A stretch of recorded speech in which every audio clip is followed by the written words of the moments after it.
சென்னையை உலுக்கிய வெள்ளத்தில் பாதிக்கப்பட்டுள்ள பல ஆயிரம் மக்களுக்கு நிவாரண உதவிகள் குவிந்து வரும் நிலையில் திரையுலகினரும் உதவிக்கரம் நீட்டியுள்ளனர்.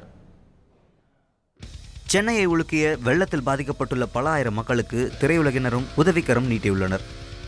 கடும் பாதிப்பை சந்தித்துள்ள சென்னை மக்களுக்கு மலையாள நடிகர் மம்முட்டி, ஜெயராம் ஆகியோர் பாதிக்கப்பட்ட மக்கள் தங்குவதற்கு தங்களது வீடுகளை திறந்து கொடுத்துள்ளனர். தெலுங்கு நடிகர் அல்லு அர்ஜுனா பாதிக்கப்பட்ட மக்களுக்கு 25 லட்சம் ரூபாய் நிதி உதவி அளிப்பதாக தெரிவித்துள்ளார்.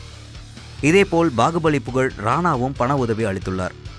இசையமைப்பாளர் இளையராஜா முகாம்களில் தங்க வைக்கப்பட்டுள்ள மக்களுக்கு படகு மூலம் சென்று நேரடியாக உணவு வழங்கினார். நடிகர் சித்தார்த், RJ பாலாஜி ஆகியோர் தங்களது திரையுலக நண்பர்கள் உதவியோடு நேரில் சென்று பாதிக்கப்பட்ட மக்களுக்கு தொடர்ச்சியாக உணவு வழங்குதல் உள்ளிட்ட பல உதவிகளை செய்து வருகின்றனர். நடிகர் ராகவா லாரன்ஸ் 1 கோடி ரூபாய் நிதி உதவி அளிப்பதாக தெரிவித்துள்ளார்.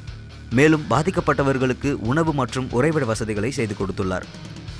இதேபோல் நடிகர் அஜித் தனது வீட்டையும், நடிகர் விஜய் தனது திருமண மண்டபத்தையும் திறந்து கொடுத்து அதில் நூற்றுக்கணக்கான மக்களை தங்க வைத்து உணவு உள்ளிட்ட உதவிகளை வழங்கி வருகின்றனர்.